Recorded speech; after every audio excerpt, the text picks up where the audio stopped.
MedBricks webcast is a new kind of healthcare media channel to break the silo mentality and foster interdisciplinary thinking. Our mission is to fill that gap and to create a curiosity through different lenses, tapping the passion that guided the historical figures in medicine and bringing present-day groundbreaking research to the front lines. We interview physicians and leaders in the industry about present-day healthcare challenges on our live programming.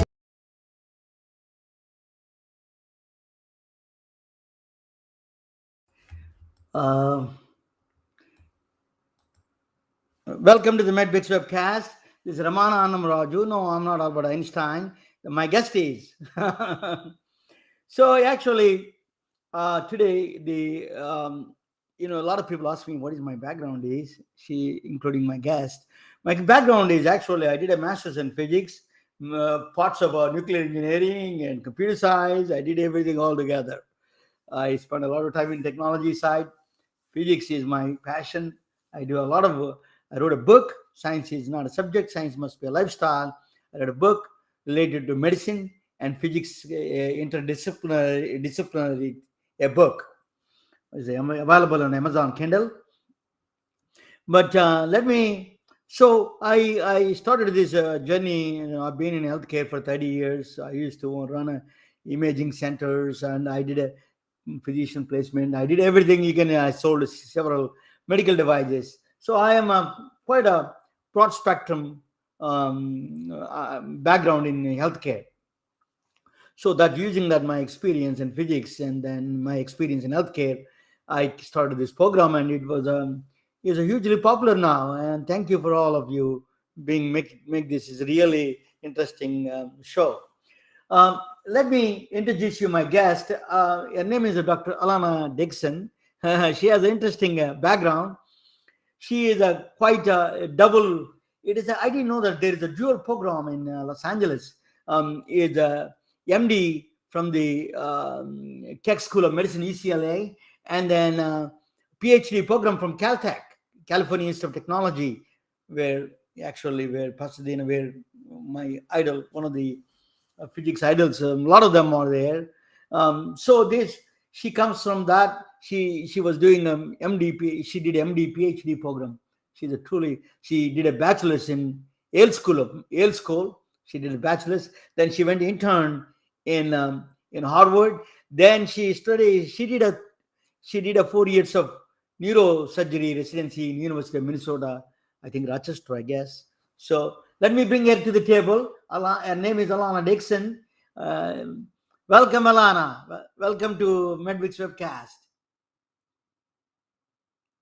I cannot hear you. Oh, I cannot hear you. This is the problem. A lot of people, I tell them in advance.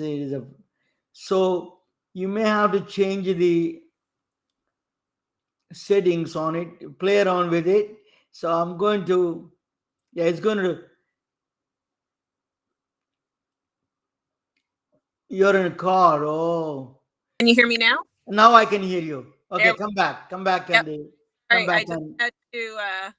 I just had to change the settings there. Okay. Okay. Can I see your face? Let us see your face. I don't know why it turned my video around. Yeah, please. No, I see you. Yeah, now it is good. There we go. Yep. There we go.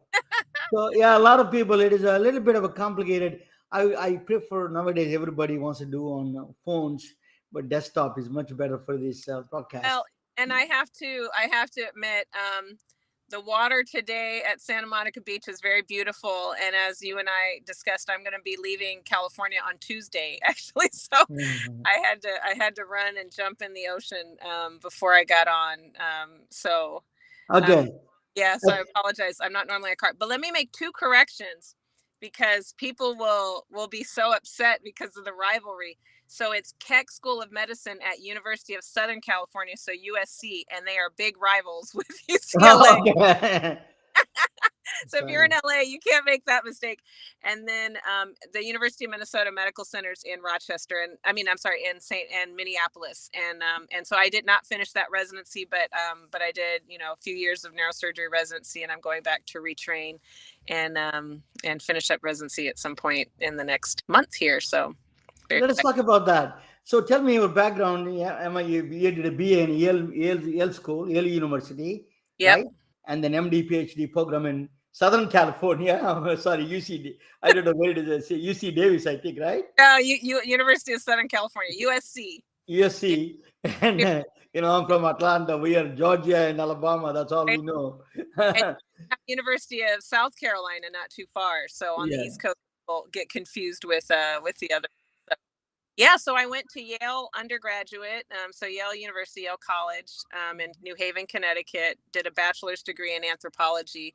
I studied medical anthropology there, as well as many foreign languages, lots of science. And then I actually went away from college for a few years.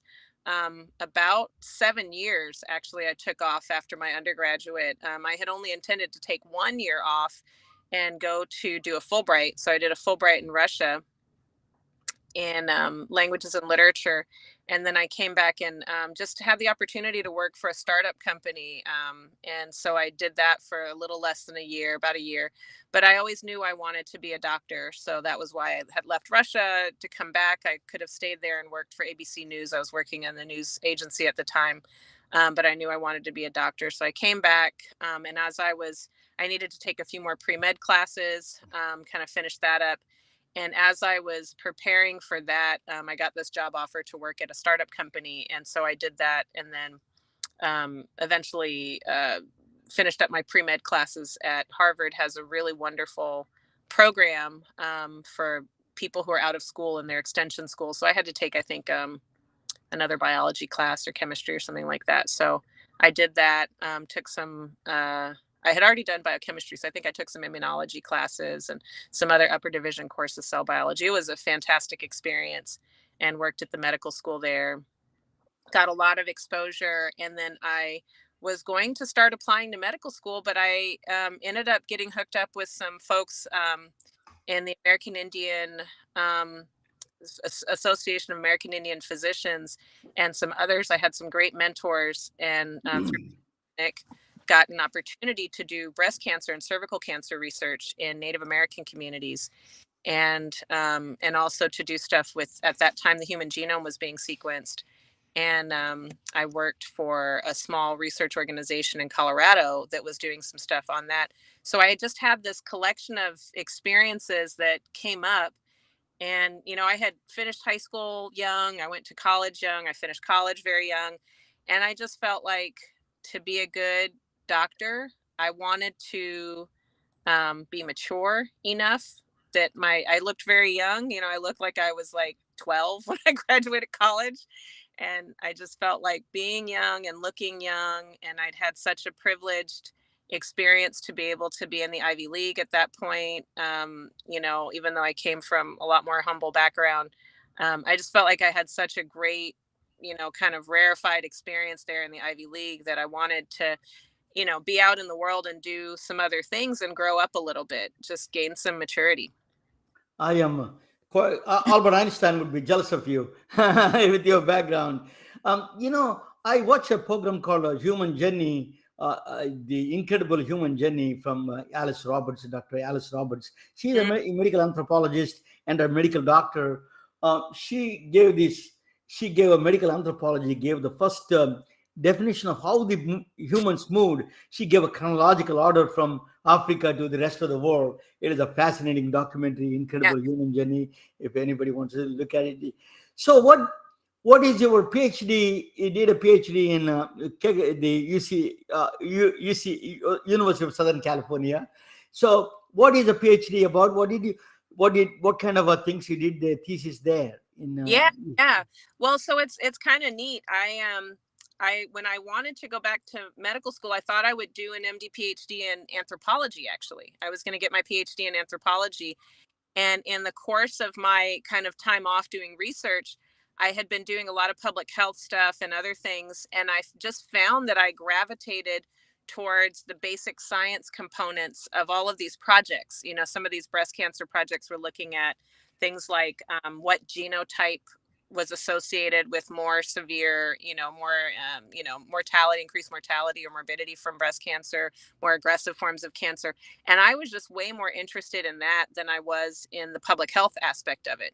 And so to make the transition, because I had been doing qualitative research into being able to do more laboratory stuff, I actually did a double master's in nutrition and toxicology. So I went to Columbia University and did my MS MPH. And kind of the secret is that I'm one class away from finishing those 2 degrees, because I ended up applying for MD PhD programs. I had some wonderful mentors who said, you're so interested in the basic sciences.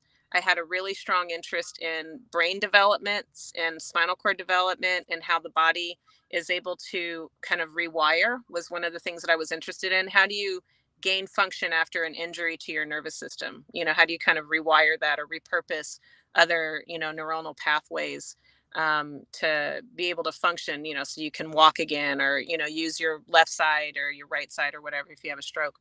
And so because of that, I had some really great mentors who said, you may be interested in doing your PhD in neuroscience instead of medical anthropology. And as much as I loved anthropology, I took a neuroscience course, actually, graduate level course. And I was like, wow, I'm hooked. I really, really love this. The nervous system is so beautiful and elegant. And it's, stereotyped across different organisms. So we've got the same pathways, different organisms, and it develops in the same way. I knew that I was interested in the embryo and how the embryo develops. And so when I went to University of Southern California, I ended up having, again, kind of just a series of opportunities came up, and I had the chance to work in the lab of Scott Frazier, who had just gotten this massive grant, a genomics grant. And they had started a pilot study with zebrafish embryos. And the whole study was identifying developmentally important genes. And because I was interested in the nervous system, spine and brain, really I wanted to do something on the brain, but the spine, some genes came up in the spine that we were able to fluorescently tag. And what was neat about it is that the pilot study was, they had created a genetic tool called a flip trap that was able to essentially tag these genes in such a way that when they were, expressed, the protein would come out fluorescent, and we could see it from essentially when the protein started to get expressed, right? So as soon as that gene turned on, we got to see a fluorescent tagging of where that gene was expressing its action at what time. There's a little bit of a delay, but it's pretty much the right time. So it was really cool. We were able to see, all these different genes in action in the developing zebrafish embryo. And it's a biological imaging lab. So we use microscopes, really high powered laser scanning microscopes, confocal laser scanning microscopes. And zebrafish embryos are clear. So we can see the spinal cord develop in real time. We just plop them down under the microscope, put them in some seaweed, base and agarose space, and they live. So they're alive. And the embryo develops, and you get to see the spinal cord. You get to see lights turn on, and the spinal cord develops. You see cells migrating. So I was very lucky that I wanted to do my project, again, something fortuitous. I was like going to study another cell type. I'd identified some flip traps, so some proteins that were relevant in those cell types, and then I just happened to see another cell type, and it was interesting, and there was a dogma attached to its its genesis and its demise. And I was able to see that dogma wasn't true, and so I studied that. So I was basically in developmental biology, in the division of biology, but it was really a neuroembryology project. So embryo biology is a very new field, and also fluorescence of genes and the fluorescence of cells is also a new field. You're in the forefront of those two Yep. extremely developing fields, right? It was awesome. It was probably just an amazing experience. Probably one of the best things I've had the opportunity to do. It is a Except great spectator, that you are certainly spectator of a great fields that are developing right in front of you. So what after that, right now in what is in the what did you find out in the embryonic biology? What did you figure it out? What did you think? What Yeah, happened? well, What so it happened? turned out there's a subtype of a sensory neuron called the Rohan beard neuron, and it turns out that there was this 150-year-old dogma. Rohan beard neurons are born really early. They make the spinal cord tracts, the dorsal tracts in the spinal cord, which are associated with sensory stuff and a little bit of movement, avoiding noxious stimuli, that kind of thing. And the dogma was Rohan beard neurons are born very early. They pioneer these tracks, so they send out their axons and make the tracks. So it's like laying down railroad tracks, and then they die and they completely disappear. And it was this great mystery. What happens to the Rohan beard neurons? There was some evidence that, they died and they sort of disintegrated and all of this different stuff. And it was just accepted. So people really wouldn't even look at them past a certain stage in development. And that was usually around 24 to 48 hours is when they stopped looking at them. Even as early as 12 to 16 hours, depending on, the embryo, but that equivalent in zebrafish embryos. And so I just was this dumb graduate student who was new to all of this stuff. And I start doing my project, and I was looking at interneurons actually, but in the process, because I was looking at the spinal cord, I saw these Rohan beard neurons. They happen to have the same genes turn on in them as the interneurons. And I kept seeing them. And because the embryo is clear, I could see them. And I could see them for 1 day, 2 days, 72 hours, 96 hours. I got them out to 28 days. And the only reason that I had to stop is because eventually the embryo creates pigment cells that are scattered all throughout the dorsal side of the fish. And so to keep it alive, you just can't see. You have to bleach them. You have to do all this different stuff. And so initially, I thought, well, maybe it's because we manipulated the genes. Maybe it's because of this. Maybe it's that. And there is there are some of those cells that don't persist, that disappear, but there's a good population of them that stay. And so it's just really So, so they morph into something else. So that's what you're saying. They morph in, cool. or they No, just stay there dormant behind the scenes. well, they stay there. I don't know that they're dormant. So unfortunately, with my PhD, it took a long time to convince people that that's what I was seeing. And actually, it was also, it's a little bit misleading. So I did a 5-year PhD, and I'd say the first probably almost 2 years was spent just on the coursework and getting ready. And Yes. I think I defended so we say ascend to candidacy. So I ascended to candidacy at the end of my second year. So it was really my third and fourth year that I was seeing that. And then it was actually really cool. I worked with another lab, a geobiologist who is really fantastic, Joe Kirschvink.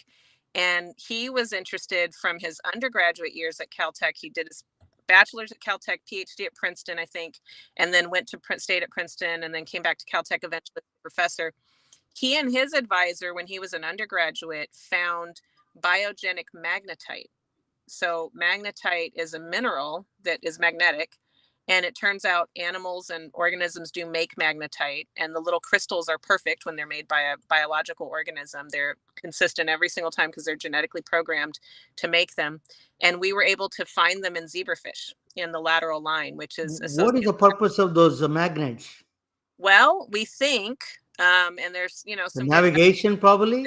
they're probably associated with navigation, kind of understanding, spatial, geospatial orientation, and helping so they're found in birds and bees and turtles and all sorts of organisms. And we think that they're there to help with kind of orienting to the magnetic fields, to the north from south and latitude and, all of that stuff. It was, Fascinating, Alana. What? yeah, Just one more, just a quick answer. Then after that, I do my presentation. After that, come back and I will ask you about your future plans and gardening and all your hobbies. Let me ask you about the neurosurgery. What do you think neurosurgery?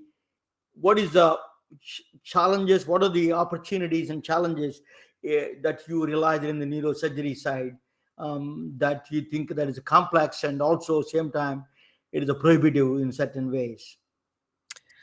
so the challenges, and then what was the other side of it? And the challenges, and what are the advances in the neurosurgery side, and what are the challenges there that Yeah. you cannot do certain things with the Yeah, neurosurgery?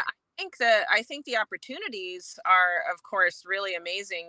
We're coming up with lots of minimally invasive and stimulatory, types of things. And I say we, I'm not, in neurosurgery formally in the same way anymore. But there's so many opportunities for pain management by putting in spinal cord stimulators. That's just been, that's always been, well, not always, it's been there for a long time.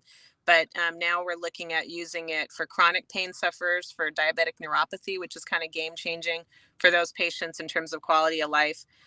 There's all of the, stimulators for epilepsy and for, so these kind of invasive, but they're implantable devices, and they stimulate different sections of the brain or the spinal cord to achieve things. So, controlling epileptic seizures, that to, helping with Parkinson's disease. There may be some impact on depression and anxiety with some other minimally invasive or non-invasive things that neurosurgeons and neurologists and others might be able to do. So I think, to me, that's one of the exciting things, as well as potentially, obviously, the big story is restoring function in the legs of paralyzed people and Yes. paralyzed limbs with these spinal cord stimulators. So that was something I was actually really interested in. How can we help the body rewire things like the spinal cord to restore function when someone has an injury? I think the challenges in neurosurgery, I think there are a lot. One of them is the way that we're training neurosurgeons. It's very brutal. And so I think a lot of people who could be brilliant in the field and really innovative and really care about patients may not be interested in going because it's still a really hard lifestyle. I didn't mind it. I really loved it. But, I think it's also because it's a hard training program, you're going to get certain people that cannot do it, in the same way. And I don't know. I mean, there's some argument that that means that they're not qualified, but I think that at the end of the day, the more brilliant and passionate people that we can bring to a field, the better the field will be. So I think that's one of their biggest challenges, really. Yeah, you are certainly. I can listen to you for hours. You're fascinating to Uh-huh. listen to. I'm going to present this topic, and after that, we come back and ask your entrepreneurship, all your serial entrepreneur you are. And let me present this thing. You and me are going to watch together. Okay. This one, okay. Just let me put this on the board. Both of us. Yes. Oh, Okay. This is the story of if the world were 100 people, what kind of a combination would be. This is a story of a professor, a scholar, and a best-selling author who cared deeply about our planet. Her books were sold in millions and translated into 28 different languages. This is a woman nobody heard about, like Alana. We don't know Alana. We need to know about. So she's a professor at Dartmouth College. State of the She gave a 1990s. She gave a report called State of the Village Report. She produces something interesting. If the world were a village of 1,000 people, in the village of 1,000 people, there are 5 soldiers, 7 teachers, 1 doctor, 3 refugees. 3 refugees. Can you believe that? That's a big composition there. It is in the 1990s. She gave a report. She's a professor. That inspired some people that it is a combination. If there are 100 people, what would be the combination? Some people extrapolated that one. 78 people would have been placed to shelter them. They have a place to stay, and from the wind and rain. 22 would not. They're homeless people. One would be dying of a starvation. 11 would be undernourished. 22 would be overweight. That is a fascinating statistics. If there are 100 people live on the planet, 50, this is a guess, 50 would be female, 50 would be male, 25 would be children, and there would be 75 adults, 9 out of whom would be 65 and older. 60% are Asian, 60 is Asians out of 100. 16 Africans, 14 people from the Americas, 10 is Europeans. That's a very interesting combination. And see that East is going to dominate. But only one positive thing happened. 65 people out of 100 would be cell phone users. 47 would be active internet users. 95 live in the areas with a mobile cellular network. So the world is fascinating to watch in that sense. Connected world. Her name is Donnella Meadows. She is a professor born in Chicago suburbs. She's 1941. She was born and then she died in 2001. She's a PhD in biophysics from Harvard. Very close to Alana's basically background. She was a MacArthur Fellow. She's MIT computer modeling she did. So she spent a year actually what she did was she worked in the MIT with a professor who invented the magnetic tapes. She spent the beginning years of the magnetic storage revolution. Spent a year driving through Turkey, Iran, Afghanistan, Pakistan, India. She spent a lot of time in India and Sri Lanka. So with her husband, she was traveling in a car in all these countries. A fascinating woman in 1960s. So it is a really fascinating to see at those times. She created one of the books she wrote is System Thinking. It's a very system health. Dr. Shiva Udarai talks about system health. She was from the same school. Shiva Donala Meadows is a system thinking. She wrote a book. It is a very how the systems it is all based on computers and equations. She translated those into very personal and professional life. How do you translate that complex equations and computers into the people who you and me can understand it? So what she said that system thinking is whole is bigger than some of its parts. That's a very quantum physics thinking. She did that during that book was very demonstrative of that. The second, I'm going to show you a video. Watch this video that that is a fascinating video. If 100 people live in this world, what happens?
The 100 People Foundation is asking 500 schools from 100 countries to nominate 10,000 people to help us find the 100 people that best represent our world population. We've created a lesson plan that explains how a student can nominate someone they admire from their local community and fill out a community profile that helps us understand where they come from. This is my schoolhouse. Masaya ako na interview ako, na camera ako. Masaya ako na nakilala ako nila, ma'am, natulungan nila ako. Masaya ako. Lalo na sila, masaya ako. Kasi as in, di ko sa dekalain na ganito, interview na ako, may camera ako. Kasi sa amin, wala. We are asking the children of the world to introduce us to the people of the world.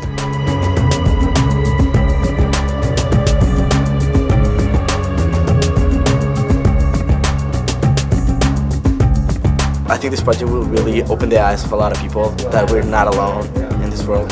That it'll be good to see how everyone else lives in the other side of the world. Irsiba kala dori dumduma din imirga bora kulmete mefo imdu doro din kaban bora imfai bora kulu imete mefo imfai di yanja asiboni.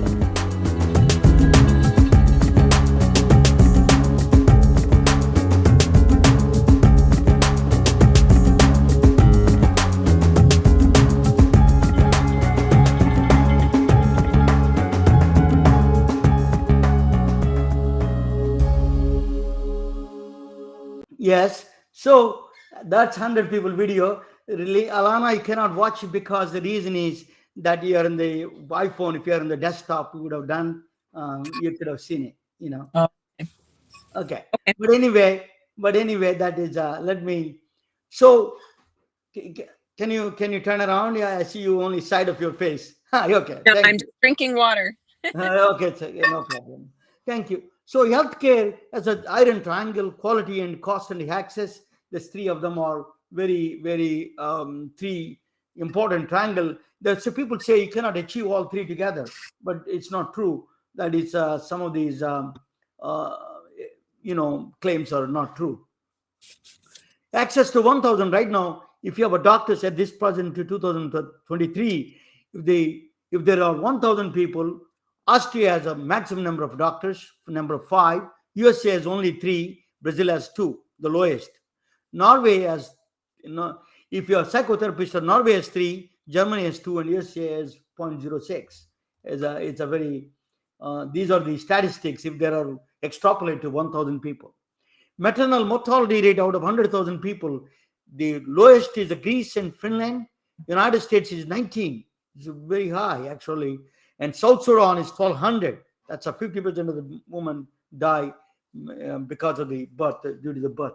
Shortage of 1.1 million midwives. There's a shortage of that in the world. 1 million, access to 1 million mammograms, access to 1 million in Greece, 67 of them per 1 million population. USA has a 63, less than a Greece. Very strange. MRIs, for example, Japan has a 57. United States is a small country. Japan has a 57 per 1 million population. MRIs in the United States only 34. India has 20, lower, and Mexico has only 2. If the quality measures, the effectiveness of the quality measures are effective, say World Health Organization measures the quality of the healthcare, effective, safe, people-centered, timely, efficient, and integrated. All these parameters they check. 8 million people die a year with a poor quality of health. 8 million people die because you get the poor quality of health. It's just our human mistake. There's a quality measures in the USA is inpatient and prevention and patient safety and pediatric care. They do measures in the United States. They do different yardstick they use. They use a different parameters they use. So cost measures in USA is support cost for the patient and cost of resources. That all the cost is computed that way in the United States. Doctors in the world, 92 million people. Doctors in America is almost 1 million. Nurses in the world is 27 million. And nurses in America is 4 million. It's quite a bit. Yeah, that's impressive, in fact. Mental health professionals in worldwide, 400,000 people. And mental health professionals in the USA is 300,000 altogether, including psychotherapists and counselors and everybody there. So if countries with the oldest population in the world, that not surprisingly, Japan is the oldest population. Italy is the next one. Germany, China are getting older, much older population. India is not there yet, but is on the way. So these are the oldest population in the world. So they need a lot of healthcare, demand of healthcare services. There is a huge demand for healthcare services. Countries with the youngest population, you'll be surprised. Africa, continent of Africa, as the lowest, the youngest population is going to be in the future. We're all going to be older. Only Africa, people with the younger populations in Africa. Nigeria is the number one.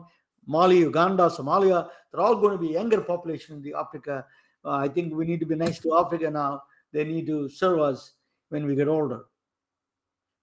So that is the countries. Then Donna Meadows died in 2001. She's an inspiring woman. She wrote a book about these things. Sustainability Institute. She started it. She's a very caring woman, inspiring leader, scholar, writer, and teacher. She's Donna Meadows project is very popular. Donna, you can go to her website, donnameadows.org. It is a very popular. She's really one of the pioneering women. She cared about planet. Yesterday I was listening to this one, Deepak Chopra's talk with Piers Morgan. He said that we are humans sleepwalking to the extinction. That's what he said. That's exactly what we are doing. We have to be extremely careful about what we are doing. So let me bring Alana back and ask her a couple of questions, and then maybe she can shed let me ask her, what do you think of the presentation, Alana? I think it was wonderful. I wish I was able to see the video, but I think Donella Meadows sounds like a wonderful person. I've seen the village before, actually, now that I'm remembering it. Yeah. Yes, And yeah, it's a very good. The one of the things is what we are doing to the humanity is right now it is unbelievable, cruel racism, discriminations. They have a rich and poor, and all these humans were bounded by this planet. We have this unbelievable cruelty among each other. That's what Mhm. it's doing. We are sleepwalking to extinction. That's what Deepak Chopra said. That's a very interesting Yep. thing you mentioned. But Alana, what are you thinking in the present world to survive? What is your passions, and what do you do entrepreneurship wise? What do you do now? What kind of things you love to do? Yeah. Well, so I'm just going to try to put my phone on a holder here. May not work. Never mind. I think I can't do it. What do I like to do? What are my passions? So I have a child. I have a young son. He's 14 years old. So um, I spend time with my family. That's one of the things. Can you But not move? Just can you be steady a little bit? Okay, thank you. yeah, yeah. Sorry, I'm just trying to put something away. Yeah, so I spend time with my young son and my husband. I go to church, so those are some, kind of personal family activities. And then because I'm in Los Angeles, in near the beach, a lot. I live part of the year in one state and part of the year in LA. I actually try to go and be outside and do things in nature as much as possible. I garden, so I've been an avid gardener my whole Tell life. me I don't. about gardening. This, when I was growing up in India, the gardening is a very fun thing to do. And it is a in a school, high school activity also. We are losing, we need to really bring that back. It's a lot of therapeutic, and also it is a sustainability process. What do you think of it? I think gardening is healing. I think it's empowering. I think it, helps us to maintain our health in different ways, for young people, but especially I think for older people. Gardening is a physical activity that gets you out in the sunshine, vitamin D. Even if it's cold and windy and rainy, you're still being exposed to the elements. That's healthy for you to be out. You're crouching down, you're standing up, you're lifting things. So it's, all of this, minimal physical activity, but it's constant. So you're moving and you're taking steps, you're making progress towards, something that's different than just sitting on your couch or sitting in front of your computer all day. So I think in that way it's very healing and helpful to your physical body to be healthful. But there's something about being around plants, seeing greenery and then growing your own food. You have control over what goes into your body because you've put that love and attention into the food, and you can grow things. So for me, I have allergies to a lot of things, and I also have preferences. So I like a lot of Japanese vegetables, and they're not difficult to come by here in the section of LA that I live in because we have, I think, 3 or 4 Japanese grocery stores around us. But normally I don't live near a Japanese grocery store all the time, and so normally it's hard for me to find some of the vegetables that I like shishito peppers or shiso leaves, or Japanese eggplants, can be difficult to come by. And I like those things. I eat those things every day. And so I grow some of them in my garden. And then the other component of this is I try to eat organic because I'm allergic to pesticides. And so I can avoid all pesticides in the fruits and vegetables that I grow in my garden. And I love that. So I know that I'm getting stuff, and I know that I'm feeding my child, and my husband can eat what he wants as well. And so I know we're getting good, wholesome vegetables in. You have a kind of exotic background here, kind of a Japanese and the Native Americans, in African Americans, all mixed we have, Yep. like my children, some Yeah. extent. So that gives you the exposure to broad spectrum of food habits. You said that mentioned Creole sushi. Is it like a spicy sushi, or what is that Creole sushi? Creole Sushi is actually a real estate development and leasing company that my sister and I started in New Orleans. And we named it that to reflect the fact that our mother's Japanese and our father is Creole. So it's Creole Sushi. Very nice. That's a Yeah, very interesting. yeah, You know Louisiana that Creole. actually is good for you too. That okay, the spicy sushi would be excellent idea. It is. I like spicy sushi. That's right. So one of the things is that the if you advise the next generation of medical residents, what kind of advice you give? You went through a lot of steps, good and bad and ugly, and all those things. You've seen the broad spectrum of all Mhm. things in the world. What would you suggest to particularly uh, residents in general, and then particularly minority residents? Um, I think the biggest things, that's a few big things that I would suggest are number one, you know, getting into medical school, finishing, getting into residency and finishing. On the one hand, it's very formulaic. Don't be intimidated by the process. It's just a process. It doesn't speak to your intelligence, your capacity for, being good at something or bad at something. It really is just a protocol. It's like following a lab protocol. You just do it. I wanted to holler at my son about that. Yeah. Ramesh, listen to her. Yeah. Okay. Just get out of your head about it, but also recognize that there is a level of toxicity in discussing and participating in that process, that protocol, for especially minority students, especially brown, dark brown skin or brown skin students, especially for those who come from families where college was not something that the parents did or the grandparents did, where it's maybe not as well funded. Maybe their family is poor or middle class and they have difficulty paying for school and for test taking and all that stuff. Understand that it's not your fault, that it can be a toxic process, and it's just a process. So the process itself isn't toxic, but the way that people treat us during the process can be that way. And so that's one big thing, is just recognize it's just a process. There's nothing mysterious about it. Learn the protocol and do it. So if the protocol is you get a bachelor's degree, don't try to talk yourself out of getting a bachelor's degree and say you can be a doctor without a bachelor's degree. If the protocol, which it is to take a biology class, take a biology class.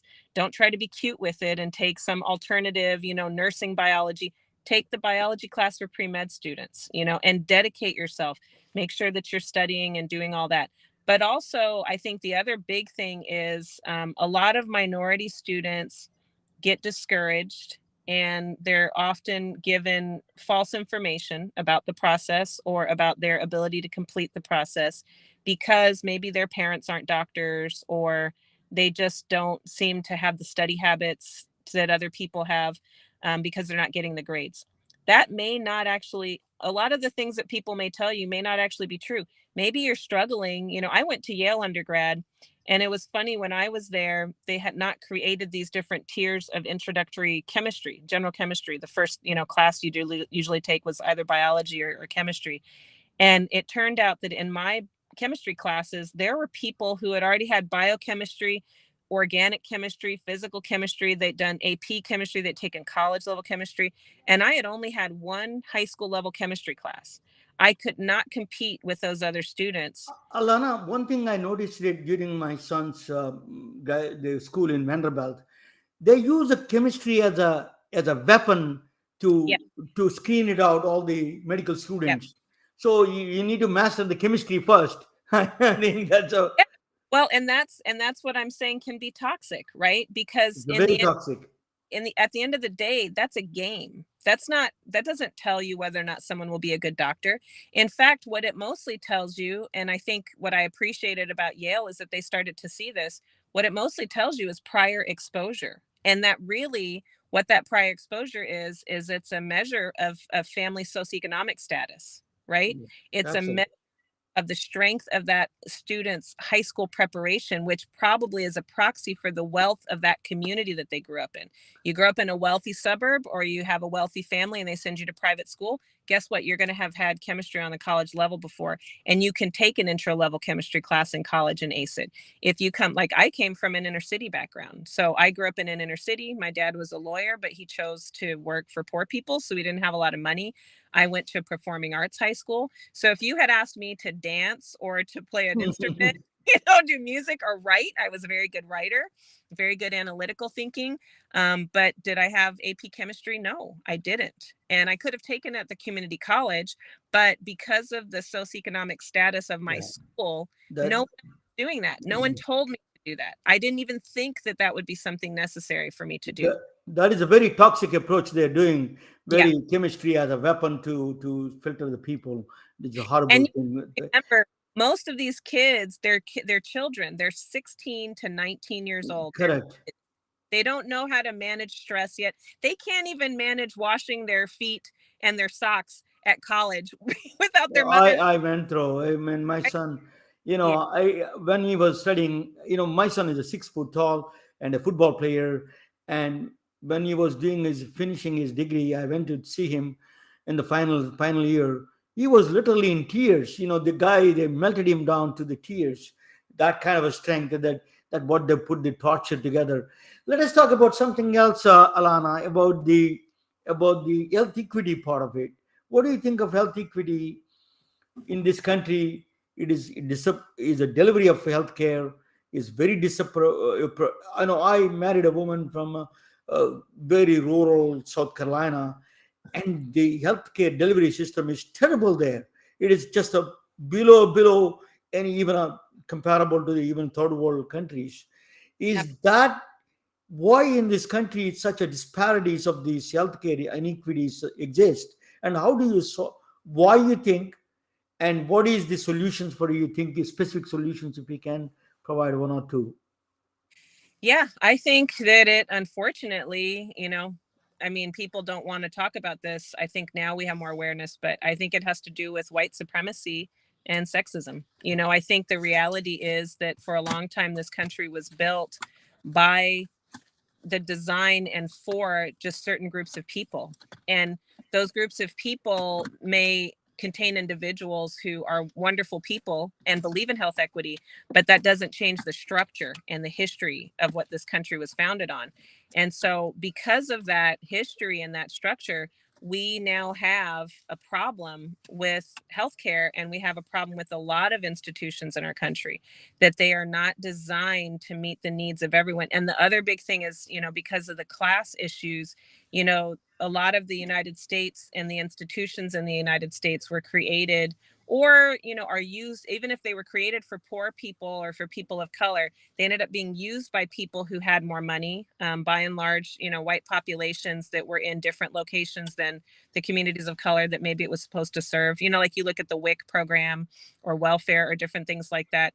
They maybe were designed originally for one group, and then they've been used by another group, and then nothing replaces what was supposed to be for people who were already facing inequities. So I think when you found a country on dispossession of land and genocide that happened with Native people, enslaving African people, and then barring Asian immigrants, my family, Japanese people were treated very, very badly when this country, when Japanese first started coming here, and then certainly during World War II at the internment camps. When you have those types of things that happen in a country, to me, what it says is you don't value people. You only value certain segments, and you only call certain groups people, right? So I think in this country for a long time, we've said white males who are wealthy are the only actual people. Everyone else is sort of an appendage. You They can't. use a stigma. They use a Sorry to interrupt you. They use a stigma as a characteristic to discriminate problem too, right? The stigma is attached to you're in welfare, for example, you're Yes, in food stamps. They use a stigma to that, irrespective of they're intelligent or smart, or is that exactly. they could be. So Yeah, that, I faced that when I gave birth to my son. I was treated, the comments that were made was, and I'm not Latina, right? So I'm not Hispanic at all. but the comments were made that I was a Mexican woman who was poor and that I had probably had multiple babies in the past. And in reality, I had some difficulties with giving birth to my son. I had an emergency C-section. I hemorrhaged for a long time, and I was actually in heart failure. And I ended up gaining about 30 pounds, 20 of them in the last trimester, which is unheard of. And then I was gaining 5 pounds a week. And then I also gained about almost 15 pounds in the hospital because of heart failure. And that was a missed opportunity to treat my heart failure because I have a family history of heart disease. So it turns out we gain some weight, our heart starts to fail. So that happened with me during pregnancy.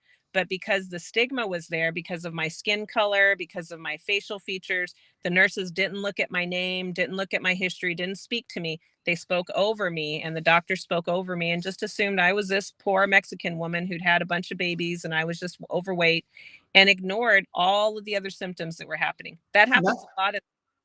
Now that they're extending the stigmas to the poor whites also, a lot of they're Exactly. discriminated. It is just a brutal way that controlling the And corporations. that's why I say, I think there's the class component, there's the gender component, and there's the race component. And I think the truth is that even though I think many doctors are wonderful people, many healthcare administrations are, composed of wonderful people, but when you design a system that's only for one group of people, that system's going to have bias built within it. Not only biosity deemed to fail, eventually that is Exactly. going to end up in an extinction. Probably it's a And suicidal extinction. We're asking for a suicidal of humanity. and Thank people, you. yeah, absolutely. Thank you so much. It's truly an honor and a privilege to talk with you, Alana. You're truly, and I wish you all the best. Anything you do, we'll be in touch. And thank you so much. And you can exit the program and watch the video, another second video, Bill Gates video. I'm going to show you. You can watch that if you exit out, and you can watch that. I want to make one other comment too. We didn't talk as much about entrepreneurial stuff, and that's fine. But I wanted to make a plug for that people like to talk about work-life balance, but I think you have to do things that spark joy and that bring you health every day, no matter how busy you are, no matter what your obligations are, you have to do it. And so today, and I want to apologize again to you and anyone who might view this, that I'm a little less formal than I would have been because I took the opportunity to go and jump in the ocean. But, I've spent a lot of time not doing those things. When you become a doctor, and especially when you're a surgeon, you defer a lot of things. And one of the things that I've realized is, I gained a lot of weight from stress. So I'm losing that weight now. My hair went gray recently, prematurely. And I think, what's so important is you need to spend time on those things that bring you something in your life that you can hold on to and that spark joy. And that might just be 1 minute out of the day. So I saw that the ocean looked beautiful. The weather was nice. I had the clothes in my car and I said, you know what? I've got an hour and a half. Let me go jump in the water. Because if I don't, I'm moving soon to the East Coast. I'm not going to have this beautiful beach that I can, look at and jump in the water. It's only 4 miles from my house. And I feel so much better. And, it was good. I got to spend some time with my son. And I just think that's important, especially Thank you, Alana. Thank you for joining with me. Take your time and your beach time, and then take away from you. Thank you so much. It's truly an honor and privilege. Bye. you. Have a good night. Have a good night. Bye-bye. We are retelling their stories through our patented designs that can be worn on scrubs, t-shirts, printed on conference bags, and endless other promotional materials. Daily Wear for Medicine is the first ever of its kind to create curiosity in medicine through visual art. We at MedBricks are celebrating unsung heroes of the past who made enormous contributions to the field of medicine through our unique campaign called Daily Wear for Medicine. You can wear it, carry it, and give it.